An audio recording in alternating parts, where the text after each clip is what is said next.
Hey everybody, this is Whitney. Thanks for checking out your weekly real estate market update.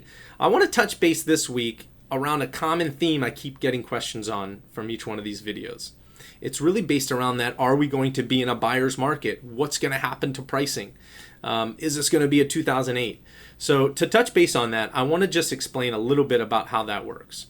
It's completely based on, like any market, supply and demand. That's why I keep showing you those two really important charts. New homes going on for sale and new homes coming off the market or going under contract. So if you think about it, if more homes go on the market than come off the market, it's pretty simple. Buyer's market. If more homes are going off the market or getting sold as opposed to coming on, seller's market.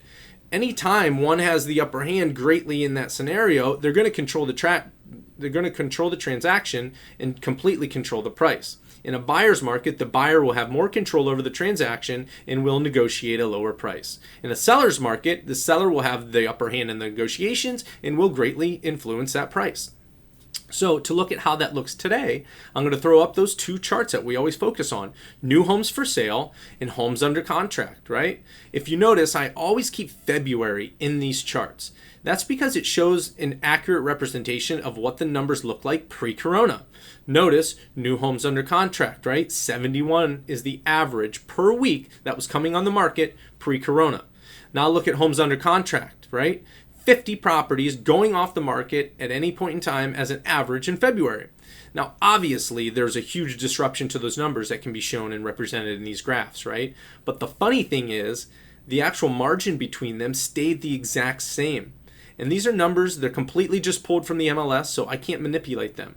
But if you look at February's margin, 21 properties, right? 71 to 50. And if you look at today's numbers, okay, 46 to 25. So that relationship is eerily similar. And what that shows me, and prices are probably going to remain stable for the time being. I don't know what's going to happen in 30 days. If I'm going to point to any type of red flag, it's two things. If you look at homes under contract, notice that number keeps dropping. And the homes for sale number kind of is staying around 43, 46, potentially going up a little bit. If that relationship continues to go that way, it will absolutely reflect on pricing. Now, it doesn't show it happening now, and it's actually pretty similar to pre-corona numbers, but we'll keep an eye on that every week. And as that starts to slip, we will probably see a reflection. If it doesn't slip at all, we're not going to see a reflection in pricing.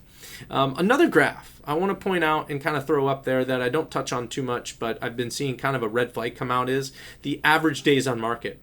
So this represents how long it takes a property from active to sold. Okay, the shorter that window is, represents more of a seller's market.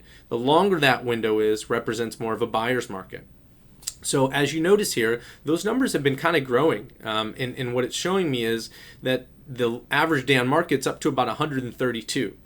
Now that could actually start to reflect pricing. If you notice, do you think a seller would make a decision as it sits on the market longer to reflect on pricing? Absolutely. So we'll keep an eye on this. We haven't seen it reflect on pricing negatively yet or positively. Things are kind of steady, but we'll continue to track that every week.